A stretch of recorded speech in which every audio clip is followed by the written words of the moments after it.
अच्छा, यहाँ से आप यूजर रजिस्ट्रेशन और ऑथेंटिकेशन ये हमने पढ़ लिया था अपने प्रोटोटाइप में। जी।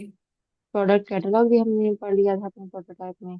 Search and filtering, shopping and cart, ये दो चीजें हैं जी। हमारे फाइनल डिलीवरेबल में, और बाकी ये एडमिन। ठीक है। तो उसके लिए अब जी। हमें एडमिन डैशबोर्ड मैनेज करने के लिए एडमिन को प्रोडक्ट शो करवाने हैं। मैं हम्म। कॉपी पेस्ट कर देती हूँ। अच्छा, मुझे आपको एक चीज बतानी थी कि इनकेस आपका जैम्प एट द स्पॉट ना चले, जैसे तो जैम्प में माई एसक्यूएल एरर आ सकता है, तो आपके सर्च बार जी। में जाके जैम्प सर्च करना है और यहाँ से रन एज एडमिनिस्ट्रेटर कर लेना। ठीक है। ठीक है, इसको यस करेंगी तो ये बिल्कुल वैसे ही चलेगा। फिलहाल तो मेरा स्टार्ट है।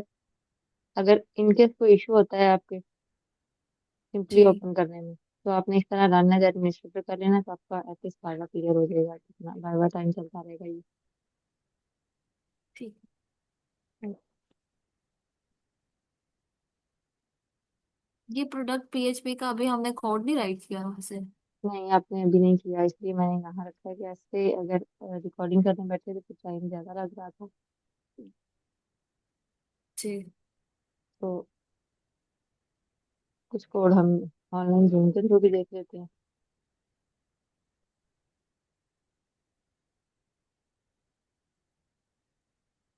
अच्छा, इस तरह यहाँ पे प्रोडक्ट में क्या करना है, हमने एडमिन को ये थोड़ा इशू सेट करने वाला है, मैं बाद में सेट कर देती हूँ साइड बार, और ये प्रोडक्ट वाला आपको भी आ रहा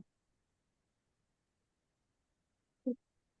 यहाँ पे आपने क्या करना है, एडमिन को सारी कैटेगरीज शो करवानी है जो भी जी। हमारे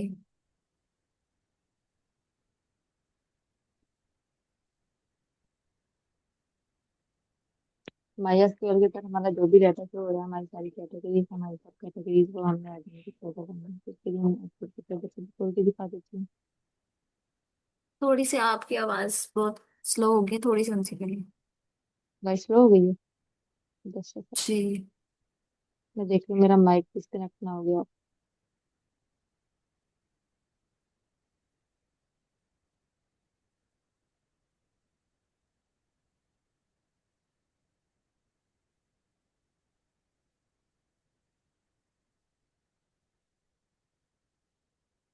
ऑनलाइन ज्वेलरी शॉप हमारा था प्रोजेक्ट। जी। इसमें हमारे पास ये कैटेगरीज, ये हमारी सारी कैटेगरीज हैं, और ऐसे जी। ही आगे हमारी ये सब कैटेगरीज हैं। जी। आपने भी इस तरह डाटा इंसर्ट करना है, एक दो डाटा नहीं होना चाहिए, बहुत ज्यादा डाटा होना चाहिए ताकि सुपरवाइजर देख बट सके। यहाँ पे आपकी ये कैटेगरीज है और मेरी कैटेगरी है, तो इसका कोई इशू तो नहीं होगा? नहीं नहीं, इशू नहीं होगा, आपने अपना प्रेजेंट करना है। ठीक है। ठीक है। कैटेगरीज यहाँ पे आपकी सारी शो होंगी। यहाँ से हम कोई भी कैटेगरी सेलेक्ट करते हैं, जैसे रिंग्स कर लेते हैं। सब कैटेगरीज की फिर उसके अकॉर्डिंगली जो भी आपकी है, गोल्ड रिंग, सिल्वर रिंग, वो प्रोडक्ट नेम, जैसे मैं यहाँ पे प्रोडक्ट ले लूँ, रिंग ले लिया, उसकी डिस्क्रिप्शन जो भी रिंग की ऐड कर सकते हैं जी, 24 के इस तरह की। उसकी प्राइस लाइक अगर मैं 70,000, मटेरियल मेंशन करना कहा गया हुआ है इसमें आपकी फाइल हम्म। में। जैसे यहाँ पे अगर मैं जाऊँ, ये बोलते हैं यहाँ पे लिखा होता है कि product by category, price, material and design. ठीक है।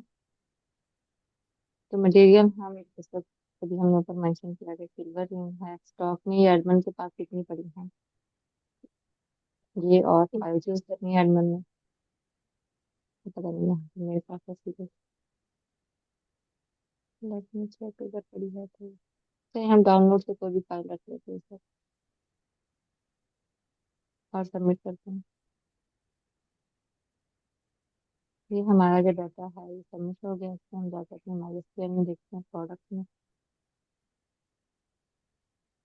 ये भी हमने एक प्रोडक्ट ऐड की है 6 वाली, 24 कैरेट रिंग रखी +70 ये फिर हमने शो कराना है अपने फ्रंट एंड पे। तो सबसे पहले हम ये देखते हैं कि हमने ये डाटा इंसर्ट कैसे किया। सेम वैसे ही इंसर्ट किया है जैसे हमने कैटेगरी और सब कैटेगरी का किया हुआ है। हम्म।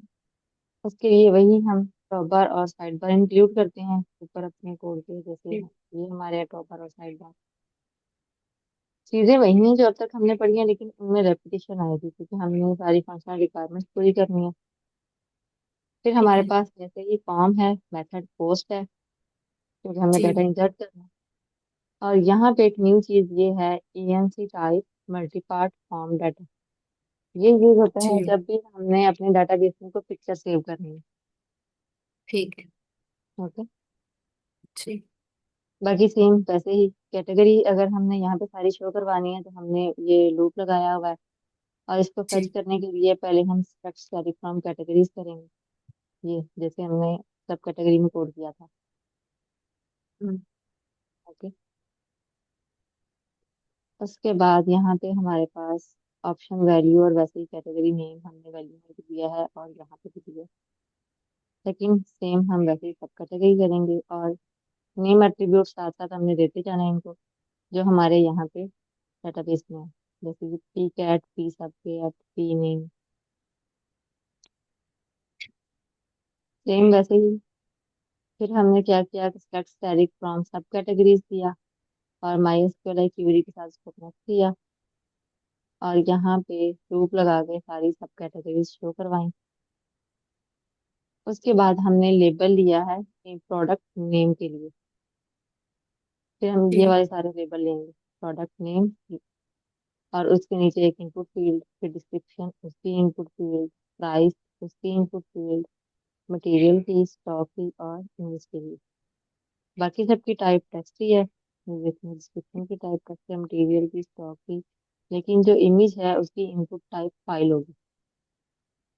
ठीक है। नेक्स्ट हमने सबमिट बटन लगाया, उसको नेम एट्रीब्यूट दिया और सेम वैसे ही कॉल करेंगे कि इस सेट पोस्ट से अगर कोई मेरे पास सेव बटन क्लिक होता है तो ये जो सारी कैटेगरी सारा डाटा पोस्ट से आ रहा है, इसको सेव कर लिया हमने वेरिएबल्स में। ये सारे ठीक वेरिएबल नेम हम खुद क्रिएट करते हैं। फिर हमने एसक्यूएल से इंसर्ट की क्यूरी लगाई कि मेरा एक प्रोडक्ट नेम से टेबल है, उसमें पी कैट, सब कैट, ये सारी फील्ड हैं, इसमें ये वैल्यूज ऐड कर दो जो अभी हमने यहाँ पे मेंशन की है। डॉलर ये क्यूरी कैटेगरी, कहाँ से लिया हमने? वहीं से, सिलेक्ट से? जी सिलेक्ट से ले सकते हैं डेटाबेस और से लिए? जी डेटाबेस से ले सकते हैं और इसको खुद भी लिख सकते हैं। मैं डेटाबेस से इसलिए ले लेती हूँ कि शॉर्ट टाइम में इसको कंप्लीट कर सकूँ कोड को, ऐसे वीडियो बहुत लंबी हो जाती है। ठीक है। आप इसको खुद भी लिख सकते हैं टाइप करके, इंसर्ट इनटू अपने टेबल का नेम आप यहाँ से देखें। जी ठीक है, वो मैं कर लूंगी। मैंने कहा फिर कोई इश्यू ना हो अगर मैंने खुद से कर ली। नहीं कोई इशू नहीं, अगर आपको एक्सप्लेन करनी आ रही है और आप इसको रिमेम्बर कर सकते हैं तो गुड है, आप खुद से भी ले सकते हैं। ठीक है।